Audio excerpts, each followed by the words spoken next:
that the pizza was good. I got to tell you, the pizza's not good enough to warrant these prices. The taxes are high, the roads are garbage, the ocean's useless, everyone's an asshole. I don't know why Massachusetts is expensive, but here we are. Mhm. All right, you ready? Here we go. I got notes. Hey, what's up, America? Welcome to Goodnight America. I'm America's sweetheart, Eric Ryan. What I'm trying to do is live the American dream by getting paid for doing something that I love to do. And what I love to do, outside of drinking, is to talk to very smart people who write about very smart shit. Today's guest did just that. His book is called The Wealth Elevator, but I think what it's really about is achieving fuck you money. And listen, if that's not the American dream, I'm not sure what is. Welcome to the show, author of The Wealth Elevator, Lane Kawaoka. Thanks for showing up. Hey, thanks for saying my name right. Yeah, Listen, I that, did some research. I'm white, but I'm not that white. Yeah. Well, Okay. at least you tried. Yeah. Well, I That's give all it that matters. I put a little effort in. Let me tell you about you, though. You know what you've done? You've raised over $200 million to purchase and control over $2.1 billion of apartments, mobile home parks, self-storage units, hotels, and other commercial real estate assets. But most importantly, you've distributed over 45 million back to passive investors. I'm not sure that's really the most important part, but you've done it, which is nice.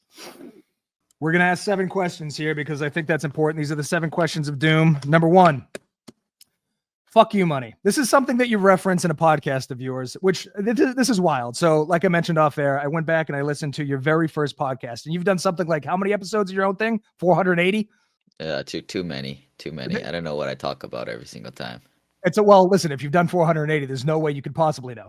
But in the first episode, you called your shot. You said essentially, so at the time you were working as an engineer, you said, I kind of hate it here. What I want to do is invest a lot, get some passive income going, write some books, and have what you called fuck you money. And you did it. I don't think I've ever talked to anybody who's achieved their dreams before. What is that like? Well, you enter the new rat race and you keep doing what you're doing, and you always it just keeps continuing on. I mean, there's always another level, I guess. Are you not any more happy now than you were when you were working for somebody else on the railroads? By the way, it was a railroad job, right? Yeah, I was working for the railroad. Yeah, that definitely sucked. But I think what I've latched onto recently is this concept where after, what did they say, $75,000, you're no more happier. Well, that's a lie. You really need more like $200,000 a year, right? But in honesty, it's like at that point, money removes barriers, right? Like money makes things easy. You don't have to worry about how much your milk costs or silly things like that. You can buy whatever. But if you're not a happy person, you can remove all these barriers, right? Make things super easy for yourself, buy a lot of luxuries. But even if you remove those barriers, you may not be truly happy, right? Yeah, that's one of the questions that's coming up is that money doesn't buy happiness bullshit that we believe in. But I mean, I think there's like anything else, there's layers to that. But I want to ask you, so since you achieved your dreams, what's the dumbest thing that you've bought? Or what's the most luxurious? Did you go through a period where you're like, holy shit, I'm loaded now, I'm going to buy some dumb shit? I mean, actually, I haven't bought really any stupid stuff. I still rent, right? I still think renting is smarter than buying, especially in high-priced areas where I'm at. I don't want to put the down payment into a property making 2-3%. I'd rather invest it elsewhere. But yeah, to answer your question, I did buy like a Raptor.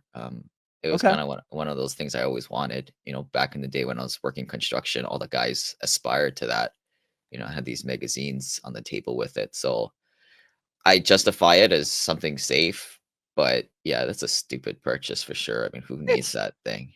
It's not stupid because we're going to die and it gave you a temporary spike of dopamine.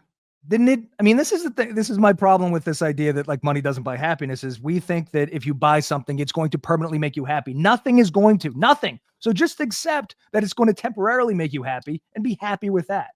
I think. Yeah. Temporary happy, but safe. But, I mean, not until I go on a trip and I rent a small ass car and then I come back and I feel it. Oh, this is cool. Yeah. When you're slumming it up. Yeah. So do you drink at all? Because I think if it was my thing, I'm a bourbon drinker and bourbon's one of the most expensive alcohols at the high end. I mean, I'd go fucking batshit. There's no other vices besides the car? I do. I don't smoke, but, I I got a lot of whiskeys, but it's more for other people. Like when they come over or to give it, I'm not a huge. I can't really taste the difference between like the 12-year, 15-year stuff. I mean, after that point, it just goes elsewhere. Hmm. But I like wine, I like sake, I like beer, I like There them you go. all. Yeah. See, alcohol's a good, that's, I think, the pinnacle of like literally pissing your money away, but in a way that is fun and exciting. You hang out with friends, you got good shit. That feels good. It certainly feels better than being poor. Yeah. I'll let you use this one. Time's not a wasting when you're being wasted.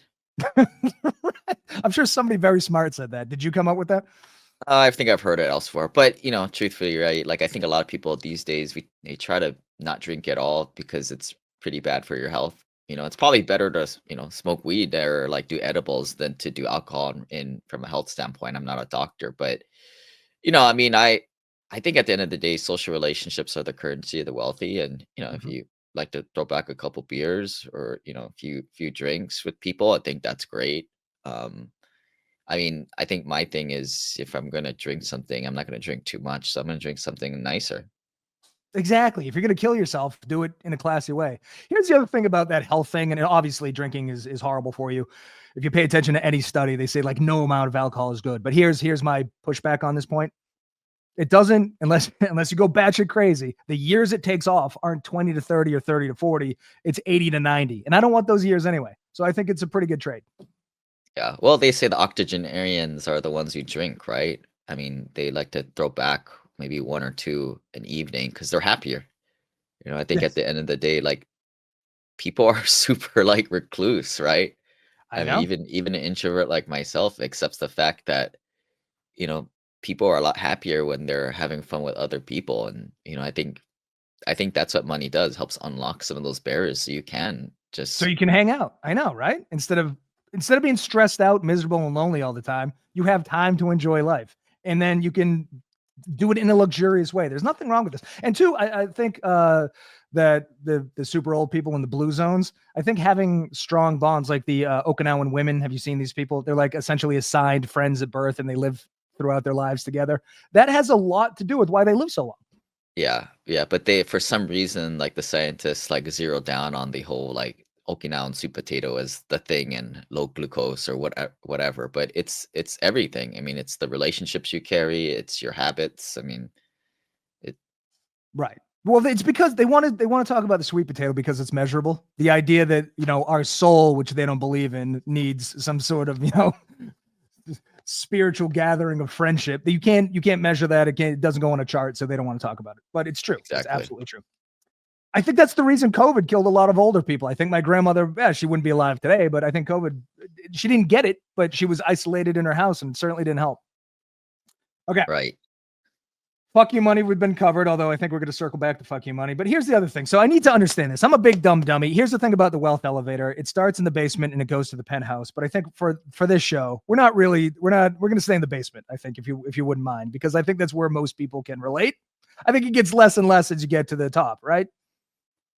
Yeah, well, that's the thing. I'll say if you're in the basement level, I'm probably not the guy to listen to, right? I mean, that's kind of why I wrote the book. I mean, I don't try to be like a real estate guru and try and tell everybody like I was from broke living on the street in my car. No, that was not me. I wasn't rich. My parents never had any rental properties. They didn't have a rich uncle, but yeah, I went to college. Right? My Right. parents thought it was important to go to college. Pretty boring life. I was an engineer, and I kind of speak the story of a lot of people out there that are very fortunate, right? Like I started with I mean, this was a while back ago, but I like pretty much a six-figure salary, right, out of college.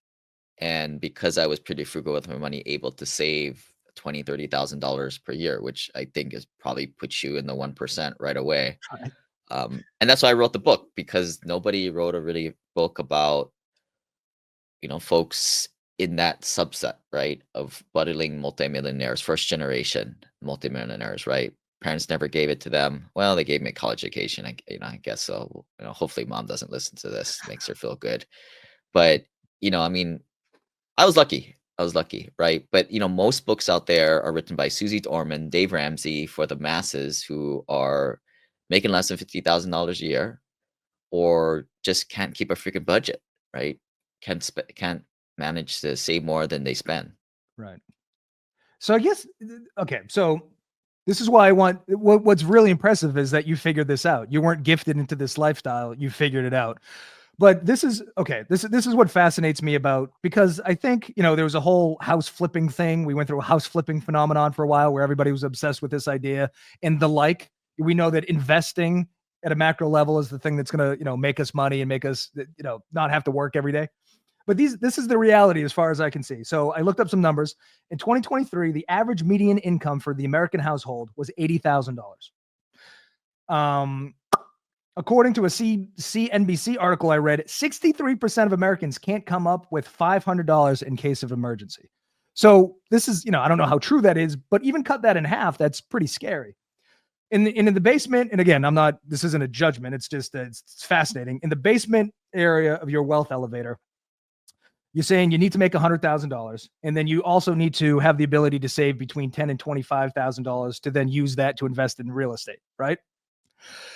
We know as Americans, kind of the American dream has become this idea that we almost know you can't work your way to corporate job into being comfortable, that you have to invest. But up against this, it's fucking crazy.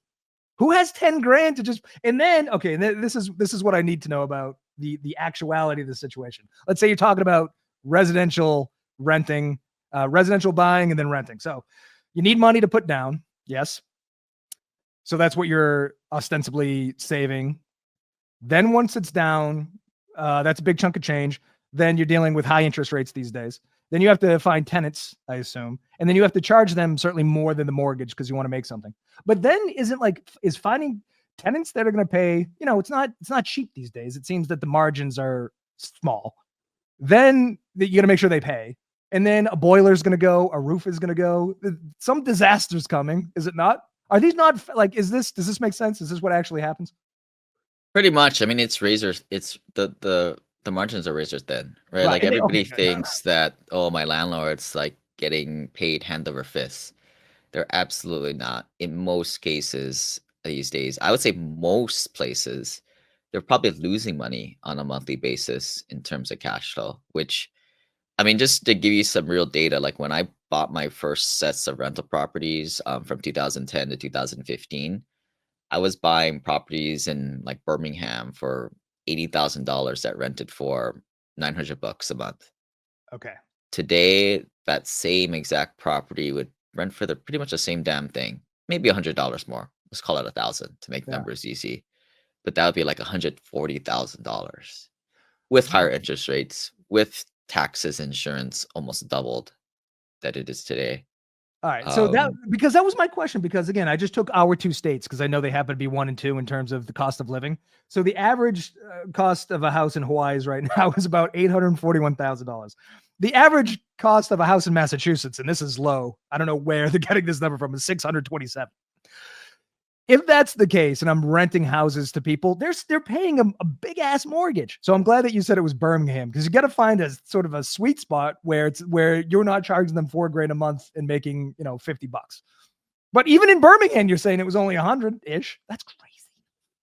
Yeah, I mean that's how it doesn't get any easier, right? I think this is the age old, grandpa's like, well, in my day I had to walk 50 miles to go to school, blah blah blah. But then, the Gen Zers like, well, hey bro, like you could at least like pay for your house and 2-3 fewer salary, right? Where Right. like I can't even, like my salary is the same exact thing as my dad's, right? I mean, that's the crazy part.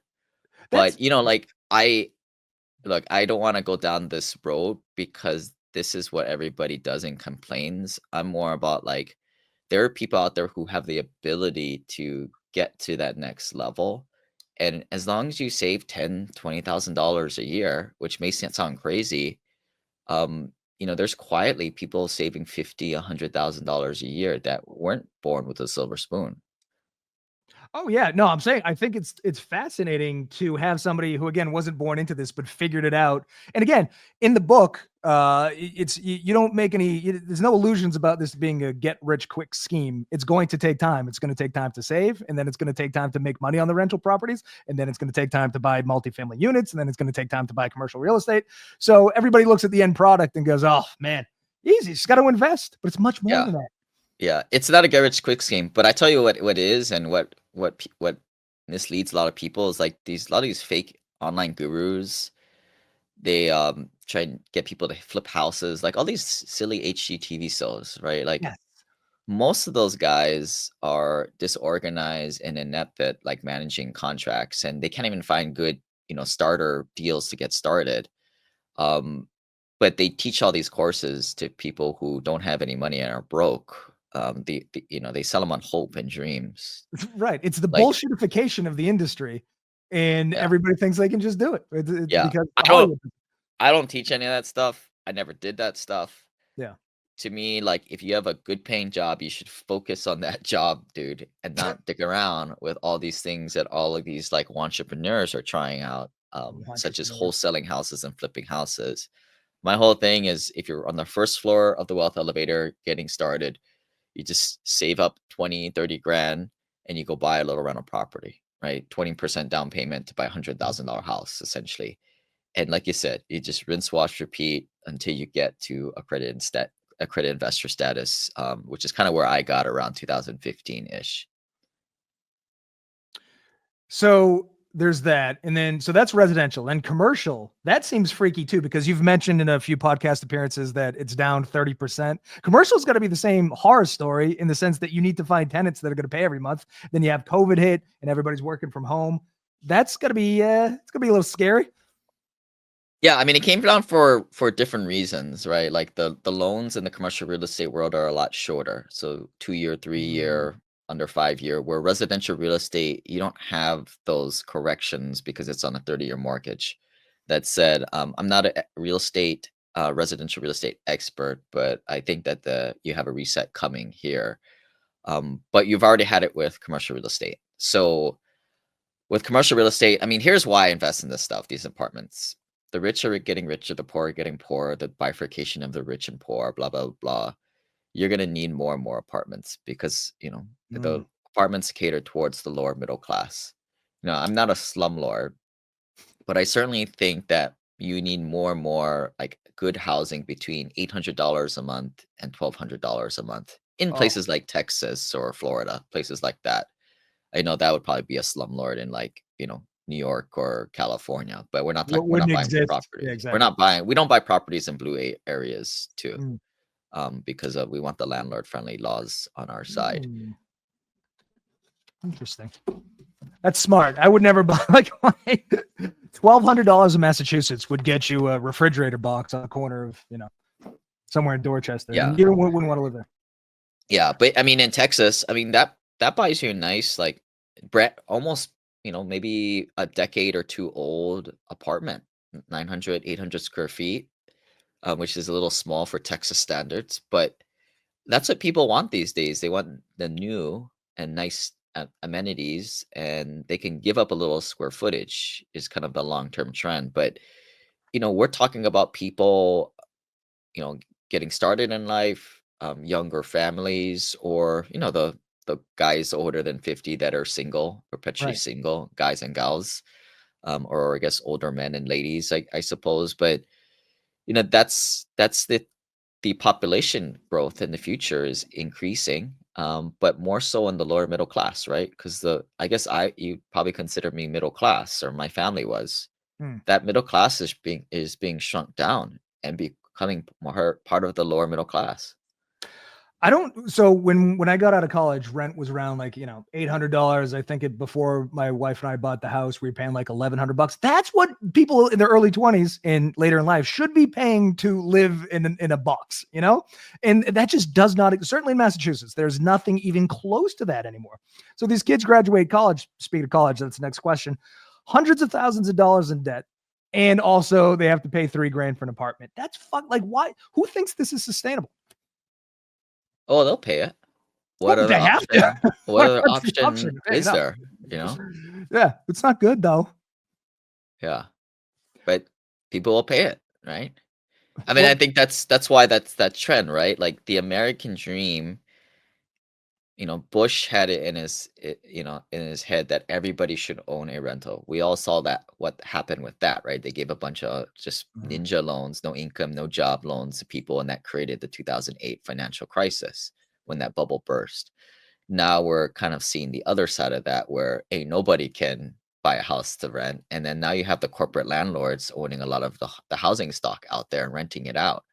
Um, Honestly, I feel like I don't know what's right, but I'm just gonna tell how it is. I don't think a lot of people should be able to buy their own house. I They call me old school, but I think you need like a 20% down payment to be able to somewhat justify or to prove yourself financially. Not you can buy a house FHA loan 5% down, but, I think people need to go to that stage in life where they keep a budget. They save 10, 20 grand to buy a house, right? But Yeah. Well, that's whatever. I always how mean, it was before we decided that no income, no asset verification loans were a good idea and ruined the entire system. I'm not opposed to it, but you also need a system that, um, cultivates the idea that you could save 20 grand. And if you're charging these kids 3 grand, then there's no extra money. And then they're never going to have 20, there needs to be, it's pro-life needs to be more than you just fucking have the baby. And you know what I mean? And that's what this is too, which is, okay, yeah, you want 20% down? Well, you can't charge out the ass for rent because then I can never save 20%. No matter how many lattes I don't drink or how many avocado toasts I don't order, I'm never coming up with an extra 20 grand, you know? yeah. And I think that like buying a house to live in is really overrated too. I mean, especially these days with remote working and people changing jobs like every other year. Who's that influencer, my rich BFF girl? She drives me crazy. Like she said, like you should ask for a raise every year. Like that's absurd, right? Maybe that was the case 3 years ago where everybody's quiet quitting, but Yeah, not exactly. these days. A little bit tighter job market. Exactly. But Especially but now, like, get the fuck out of here. yeah, I mean, I think that, you need to be flexible. You need to be able to move from one place to the next, right? I mean, one time you're in Boston, next time you're in Florida, right? I mean, you got to go where the jobs are. So buying a house to live in is silly, just silly. You need to rent. The only way it's benefited me, and it really hasn't, but buy a house, sell a house, you make a lot of money. You buy a house, you sell a house, you make a lot of money. But that money only goes into the down payment of the next house. So it's not like, I'm just getting a bigger house with a bigger mortgage, but it's now no extra cash in my pocket. As a matter of fact, I'm losing it, but the house is big. So Yeah, yeah. But I mean, most people should buy a house to live in because they're not super financially mature, and buying that house to live in becomes that forced piggy bank, right? yeah, Like the people that I work with, they have those habits already built. They don't need a forced piggy bank, and they should take their money and invest it in higher yielding things than their own house. Essentially, is kind of the numbers from a high level, and when you compound that over years, I mean, your net worth grows. speaking of bad investments, you're not a huge fan of college. Now, you do acknowledge that college got you the engineering degree that got you the job that allowed you to pay for what you're paid for and do what you do now. But I do. So you imply that college is a costly time investment that prepares people for careers they'll later want to escape. That's an excellent. You're right. You're paying all this money, and eventually you're going to hate this thing. Here's the other thing too: an 18-year-old can't get a business loan for $160,000 to invest in whatever the fuck, but they'll certainly let you invest it in a philosophy degree, which I think is slightly criminal. So, can you just expound on your anti-college stance? Yeah, I mean, nothing you learn in college really helps you. I mean, everything I use today is stuff I learned in high school, right? Hmm. Um, if anything, the things that I learned that I use today was from my job working for a Fortune 50 company, the bureaucracy, the politics, the accounting systems, the practices, managing people. Um, but unfortunately, like the game is in this world is you need to get a college degree to build up a resume to get said job. I mean, that's the game. You got to play it. And then looking at from an employer's perspective, I mean, I'm an employer. Yeah. How the heck do we decipher through these like all these freaking people unless there's something at the top says education, what school, what degree you got? Like, I mean, how else would you do it, right? I mean, let's all try to work together. There's no other way to do this, guys. Yeah. So unfortunately, it is what it is. You got to learn the game, but I think it is a pretty big sham. But then again, I do recognize that it was part of me getting a decent paying job. But again, that's kind of why I'm so passionate about, hey, having people once you guys get that good job or you find you have a successful business and you're able to save 10, 20 grand per year, you got to get on that wealth elevator, and that first floor is buying little rental properties, and then after that you kind of switch around to different strategies once your net worth increases. But that to me, that's the name of the game, at least from my perspective. The college thing is like the rent thing, which is like the veterinarian thing. This goes back to the vet. So you go into the vet, your dog's sick. They're like, listen, the surgery's $2,000, or we could kill it for 300. You're like, well, I guess it's $2,000 then, isn't it? Same thing with rent. You're like, $3,000 or you're homeless. Well, I guess it's $3,000 then. The college thing is the same way. Colleges can charge whatever the fuck they want. It says that the average cost of an American college is $38,000 a year. Massachusetts, good luck going to college for $38,000 a year. This is, again, one of those things where they figured out they can charge whatever they want. So they do charge whatever they want. And the people that pay it get jobs, even though they're saddled with 20 years worth of debt. I mean, my wife has $1,000 a year, and she graduated in 2003. We're going to be paying that $1,000 a month until we're well past we're dead. It's fucking crazy. But what to your point, what's the alternative? Yeah. Push-up contest. Yeah. I mean, in negotiation, that's called the BATNA, right? Best alternative to negotiated agreement. I mean, it is what it is. So learn the game and play within the rules. Right. So it's like, in this case, it's a dead dog, homelessness, or unemployment. So those are excellent leverage points. Okay.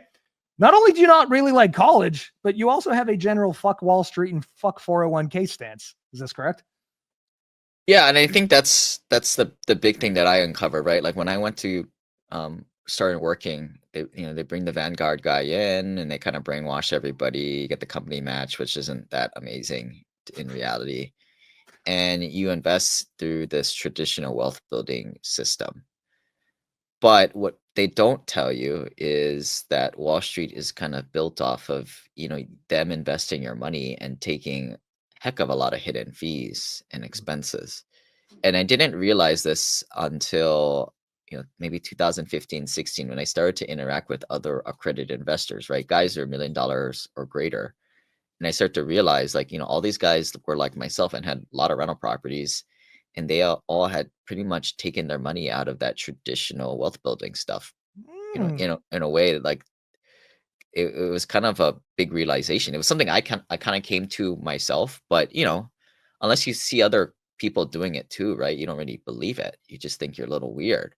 But yeah, in a way, from a Wizard of Oz reference, the man behind the curtain's not real. And because I found that out pretty early. Like my first rental property that I bought in 2010 and I put in service, I was making like 15-30% per year on that thing. Cash flow, tax benefits, mortgage, pay down, appreciation, 4 ways. And I was like, why would I want to put my money in that stuff for 6 to 8%? The Wall Street stuff, and plus who took all my money, right? Like, where's it all going? Why doesn't everybody just do what I'm doing? And then fast forward, 5 years, I had 11 rentals in 2015, and then fast forward today again. But like, it was like, that was made it clear to me, right? I saw that the man behind the curtain was not real. And then I found other wealthy people that are quietly doing the same thing too. And that was kind of what sold it for me. You have this quote. You said Wall Street benefits from you keeping the status quo when not questioning their investment products or sales teams. They make money regardless of whether the market is up or down, whether you make a return or not. It feels a lot like Vegas. That's always been my issue with Vegas. Look around. The house is not losing. You were being taken advantage of. And I always felt that about this too. And I'm glad that you do as well. It's bizarre, but it's one of those, we have it as Americans in our head. Wall Street's the way you're going to make money. But Yeah. there are other ways. And so like this one, I tell this story a lot. Like we were buying a property, and then the real estate brokers, the commercial real estate brokers, control deals essentially in the commercial world. And they're pretty good folks, right? They get paid money on commissions. And they were kind of asking, like, how do we do things, right? Well, we pull together money from accredited investors. Everybody puts in a little money, and we take down this 200-unit apartment complex. What we're essentially doing is getting access to institutional assets, stuff only like the Wall Street guys get access to. And then this broker was like, this is cool. I like you guys, right? Like, and he was just a bro, right? And he was like, yeah, I like this. This is kind of cool because it's like, what's sad is Wall Street gets access is the only one people who can access these great, like apartment complexes, for example. Hmm. And they package it up and then they sell it to all investors out there, to the private funds or REITs, or in stocks. But then the what people don't realize is how much it's bloated up and inflated, you know. The rich get richer, and absolute power corrupts absolutely. What are we going to do about this? You're a man on the inside. I need you to start assassinating people. Do you want to take down 401ks while you're at it? I mean, people need to understand the history of the 401k, right? The 401k, I mean, I might be butchering this a little bit, but wasn't a thing before like the 70s and 80s. Uh, It was only kind of a recent invention. But before that, they didn't, I mean, it was highly profitable for the Wall Street firms to, get these 401ks indoctrinated. In fact, if you go back in history, they pretty much got in cahoots with the government to make it a thing, and create the qualified retirement plan. So why did they do it? Well, before that, the average Joe, I don't know if it's billions or trillions and trillions of dollars, couldn't get access to buying, mutual funds or mm. stocks. But then they created these mutual funds and packaged it into the 401k for people to buy it, essentially creating a portal, right? No different than Amazon in a way, to buy all this stuff from China, right? They couldn't access it before. But that was how they became very profitable and created a new customer line for them, or retail investors.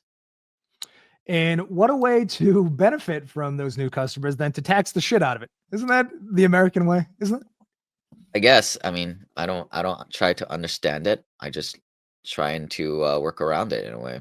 No, I think you understand it. I think we know what they're doing. I'm starting to suspect the government might like our money. I don't know if that's true, but I think there's signs pointing that way. All right, this is another question I want to ask you. The boring businesses, the unsexy businesses, car washes, vending machines, trailer parks, storage facilities, ATMs, laundromats, glory holes. Is the American dream is wrapped up in these things now these days, I think. Is it? Because you've invested in a few of these.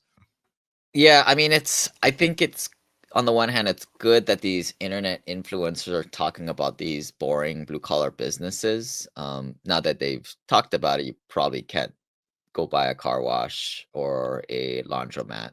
But the premise is the same, right? Like, there are businesses that create a lot of cash flow.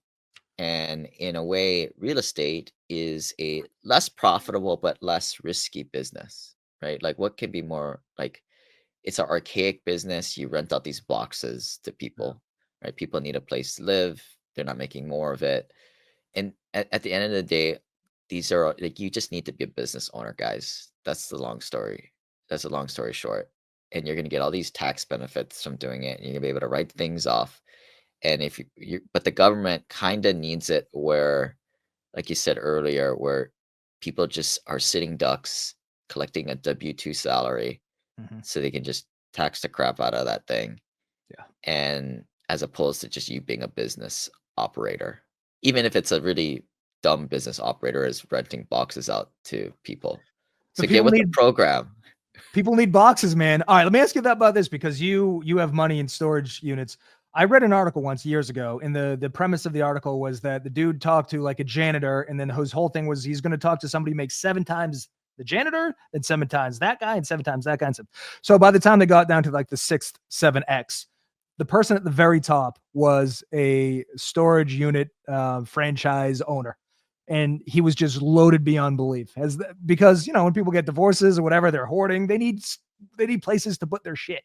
Has that been your case? Because in my head, it's always been this Shangri-La. You order store, you buy a storage unit company, and you cash in checks. Is that how it is? Yeah, I mean, self-storage is a great asset class within the real estate world. No different than, groceries, strip malls. Shopping malls are kind of out of touch these days. Offices are kind of really beat up these days. That's a changing asset class. But like apartments, I mean, just like a lot of these are just like, they make so much sense, Yeah. right? I mean, that's what it comes down to. Let's invest in businesses that just make so much sense. It caters towards the lower middle class, which is increasing in population and demand, Mhm. and that's, yeah, very very profitable businesses. I think that's what's nice about it. Again, it's like you said, it's not very sexy, right? Like it's not like a tech startup or something cool Right. like that. Not Tesla, but it's something that's repeatable, and at least for the next 10 years, it can perceptively be around here forever. And that's I think that's what makes for great, these boring businesses. Right. It just feels wrong to talk about, but how do we exploit the lower middle class? I think affordable apartments might be a thing if you could pull it off. I mean, they would have to be pretty small, but hey, homelessness, small apartment. I think they're gonna go with the apartment. Yeah. I mean, we've worked with like I mean, we've never gone to like war zone, slumlord type of properties. Like we've touched we call it C-class apartments. I Yeah. think that would be more in like the 650 to $800 a month range. You just start to have really a lot of problems. Like your collections will be maybe in the 80% range. So out of 10 people, 2 people are deadbeats every single month. This You is can imagine what it is to live there. You can imagine what it is to like operate that asset. But right. I think there's a nice sweet spot somewhere in that middle, right? Well, that's why, again, I don't want to harp on the storage unit thing, but to me, as an outsider, you're looking at it, no one lives there. They show up occasionally. I think as long as it's temperature controlled to some degree and shit's not freezing or melting, like, not a bad business. Just a bunch of Yeah. boxes with shit in the boxes. Yeah. I mean, I think with that, just not to get too technical, but self-storage is similar to like data warehouses. It's one of these asset classes that you need to be a bigger player to really Yeah. get in, right? Like I think that's what makes apartments kind of easier in a way. Mm, Like the barrier to entry is a little bit lower. It's certainly a lot higher than flipping houses and right. single family homes, which is why we like it, right? Like we get anything less than $5 million purchase price is being traded on by like the average Joe, which is what we want to get away from, right? Because then it just the average Joe flipper just bids the price up. But self storage I think is a little bit higher. You got to have a lot more money to do that type of stuff on Yeah. effectively, right? I mean, I've been part of deals where we buy like 40 units of boat storage or small things like that, Mm. right? That's what a mom and pop investor or what a syndication like 50 100 investors can get involved with. But to do it effectively, I think you need to have some more institutional scale, right? Again, the kind of thing like data warehouses, right? The mainframe computers, right? Like you need to get a certain scale with that stuff to really compete with the Amazons of the world, the AWSs. You know how I know you're right? Because everything you say is just, it's going to be a giant pain in the ass. You're essentially, you need money, time, patience, and then it'll happen. There's no silver bullet here. It's very annoying. I got to tell you. Yeah, I mean but that's kind of what I put in my book, right? Like there's this journey that I've been on, and buying little single family homes, got 11 of them, then went into syndications and private placements, got access to apartments, and then Mm, now branching out to private equity, buying businesses. There's like, I mean, I guess if you're like doing the private equity guru course, they'd say you can skip straight to it. But in my opinion, I think you need to kind of build your net worth, build your experience with easy investments like a freaking apartment complex, right? It's pretty easy. yeah. Then when your network grows, you branch out to more and more harder things in a way that are more operator dependent. Yeah. All right, fine. I'll do it the hard way. Okay. Let's talk about this. Money not buying happiness. That magical. Oh, if you 75,000, you don't get any happier after that. That's bullshit. But I do think. All right. So this is why I think people say that money doesn't buy happiness, because in order to say something like that, you have to essentially reach the fuck you money status. Because only then can you really talk about money not buying happiness with any authority. My argument is that the kind of people that are willing to work as hard as you have to get fuck you money are the kind of people that are trying to fill some sort of void with said money. And once they get it, they go, oh shit, I'm not happy all the time, which is they were putting too much emphasis on what money was going to do for them in terms of void filling. However, if you just, to our points earlier, if you just love the Raptor for what the Raptor's supposed to represent, you have a really cool car and it's fun to drive, that's enough. It's not going to take away any trauma or any fucking inbuilt depression or anxiety, but it's for what it is, it's going to make you happy. But I think people that get to the fuck you money status are really trying hard to fill some sort of void. Do you think that's true at all? Yeah, I think on the outside, and when you like let time, 5 years, 10 years go down the road, you definitely have that hedonic treadmill where you just want more and Mm, more and more, and you get used to nicer and nicer things.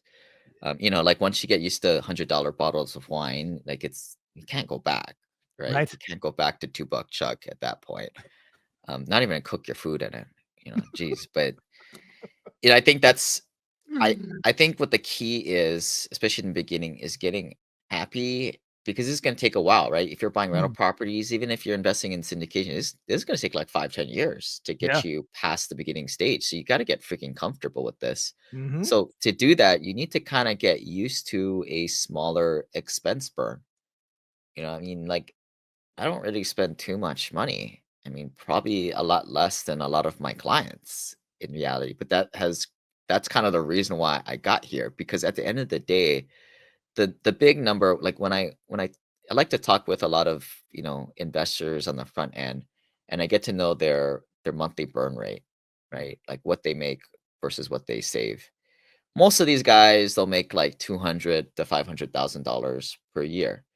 But the real number that I'm trying to drill at is what is it that they net at the end of the year, right? Like guys making $500,000 a year sounds great, but they could be blowing 450 of it. They could be blowing all of it, or they could be living very frugally and spending half of that and netting 200 a year, right? And then that's huge.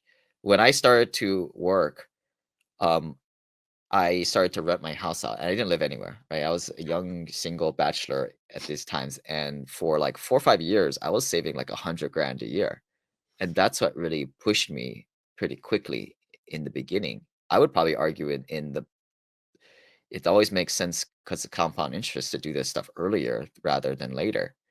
But that was kind of where like people need to realize like if you save 20, $30,000 a year, you could probably tighten the belt a little bit and get to that next level, $50,000 a year. And if you invest that the right way, man, are you going? And then I started to realize like what the wealthy do. They invest in, alternative investments outside of Wall Street.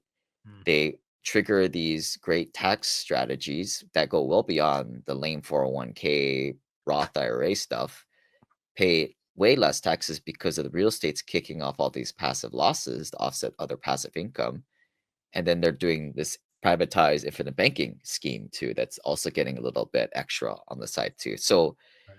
I mean, a lot of it is like things that my parents never even knew about, and what I was initially doing the opposite of, right? Until I kind of discovered these best practices from these people doing it very quietly. You were also smart because you decided to do all this pre-kids and marriage, didn't you? Because right now, oh boy, I'd have to sell a couple of my kids. Although I could sell them and then invest in apartments. Yeah, I mean that's kind of what I think is the hardest barrier, right? Like I'm talking to all these guys in their 40s and 50s, and their spouse would leave them. I mean, sometimes you even talk sometimes it's like the gal who's kind of the leader in the Oh, finances. I think it's usually pretty easier for them to control where the ship goes, but you usually have one person who's more interested in finances and the other one that's, not super interested. right. They may not care, but they also could put the brakes on all of this too. Yeah, you really got to get into this young because I mean, listen, I'm paying for daycare. I honestly, if I didn't have to pay for daycare, I could save this money. But someone's gonna watch this goddamn kid. Yeah, but, I think you're just no different from a lot of people, right? If you're making a decent salary and you can save $5,000, get on the first floor of the wealth elevator. I mean, on my website, there's a free remote rental e-course to buy your first rental property. And then you buy that first rental property. You save 20 grand, you buy that first rental property. And then maybe at that point, you're saving $10,000 a Right. year, right? And then you buy that next one. That's I get it's not a get rich quick scheme, as we said earlier, but you're making progress. And to me, I'm not a huge fan of like investing in altcoins. That's gambling, right? Right. Like, but this is something that's somewhat repeatable, right? There are still market cycles and up Yeah. and downs. I think commercial real estate's kind of the best time to enter, not at this point, but like this is kind of what I see as a proven way to build wealth, that's outside of the norms. I agree. I was always obsessed with the vices, but I could never make that work. Like, alcohol, drugs, sex, death isn't exactly, but something that humans are always going to be involved in one way or another. But to your point, living somewhere is also one of those very safe things. We're always going to need somewhere to go. Mm. Yeah. Yeah, I mean, that's the idea is like look for things that are kind of boring services Can't or send it to India. You can't send your apartment to India. It has to be here. yeah, but real estate is a or a capital intensive thing. You need money to do it. Pain in the ass. Let me ask you this one more thing on the money doesn't buy happiness. I've heard you mention it before. I talk about the hedonic treadmill all the time. Also, the self actualization. The tip of Maslow's hierarchy of needs. Do you think there's any like a kind of a curse associated with that? Because you reach up there and maybe if you don't feel the way you thought you were going to feel, you get sad about it because you have a lot of podcast episodes, but I listened to the one of the ones on suicide. I've seen you like mindset coaches. So there's going to be a thing where it's a high wire act. The suicide guy, for example, was suicidal because he had made it. He had his shit together and he lost it all. It's hard to lose it all at the top if you never make it to the top. Ergo, maybe not as prone to such things. Do you think there's a curse associated with living out and realizing your dreams? I mean, there's always something, right? Yeah, It's all part of a journey, and this is somewhat of an infinite journey until you kick the bucket. right. That's, I mean, I think we were kind of joking earlier. I got like 400 something episodes. To be Yeah. honest, it's just very simple. It's a trifecta of get into alternative investments where Wall Street's not stealing your money, Mm-hmm. implement these tax strategies that the only way to implement them is to get into deals that give you these tax benefits Yeah. and then run it through an infinite banking plan. And this trifecta is kind of the holy grail, I think, of if you want to, it doesn't take too much effort. It takes a while though. But I think that if you implement these strategies, like you'll get to where you want to be in a fraction of the time that it takes most people to do it the traditional way. Um, yeah, I mean, once you do that, then what else is there to talk about? Well, that's You know? right. That's like when I called you a podcast slut. I was like, yeah, man, you must. It's going to be exhausting for you because you're like, God damn it, I figured it out. This is what you have to do. It's going to take a little time and money, but shut up and do it, and you'll be fine. And you just have Yeah, to. That's your curse, I think. You just have to do this for the rest until you kick the bucket. yeah. I mean, it just takes a while, right? I mean, once you learn that trifecta, which isn't very hard, it is alternative to what we're all taught for Yeah, sure. It's just a matter of trying to enjoy the ride, and you're gonna be part of this journey a while. yeah. I think most things these days, the truth is probably counterintuitive because if logic could have solved your problem, it would have already. It's the anti-logic thing that is probably the truth because that's what people aren't doing. You know? Yeah. I mean, there's a whole idea of the red pill, right? Or the press the easy button. Yeah. Um, in this case, there is a subset of strategies to do, but it's not going to be overnight. Uh, Nothing is. Unless it was like 2004 and you film a sex tape with Ray J. Then now you're a multi-billionaire, but that ship has sailed too. Yeah. Um, I mean, that was only one ship for one person for that, right? I know. That's how I know there's no God.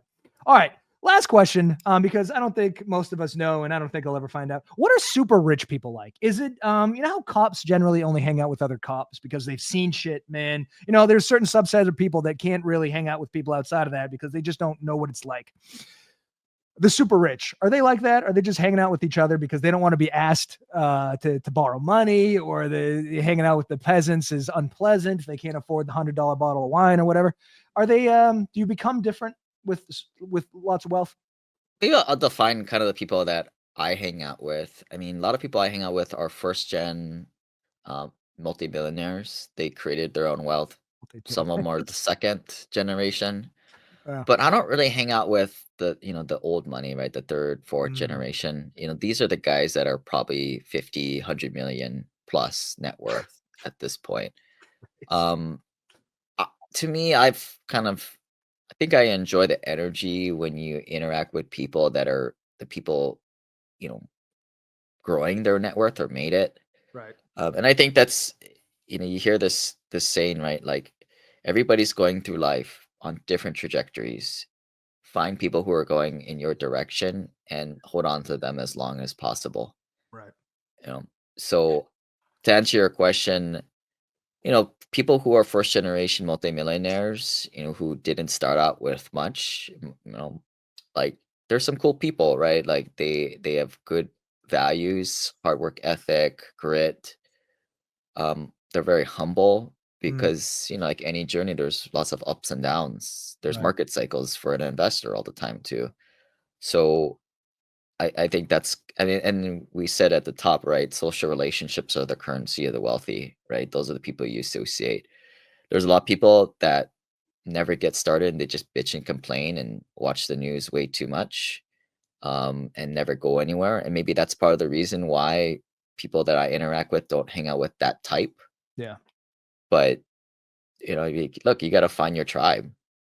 you do. And I think the people, to your point, that are busting their ass trying to make, you're talking about millions and millions of dollars. That's just a different lifestyle than the W-2 9 to 5. Not that there's anything wrong with that, but it's got to be a different energy. I would imagine they're talking about different things. Their experiences are different. So it's probably hard to relate. Yeah. Yeah. I mean, I think there's a few different levels of discussions. People who are just trying to get by typically talk about people and they talk a lot of shit, a lot of Yeah. gossip. Then the next level is like events, things that are happening out there. But I think a lot of people out there who've got the checkbox on their money and their finances, they're trying to give back. It's a lot of the discussions are on like values and what do they stand for in the world, make a good positive impact in humanity, or as I say, leave the world a little bit better than you found it. But hey, also enjoy it too.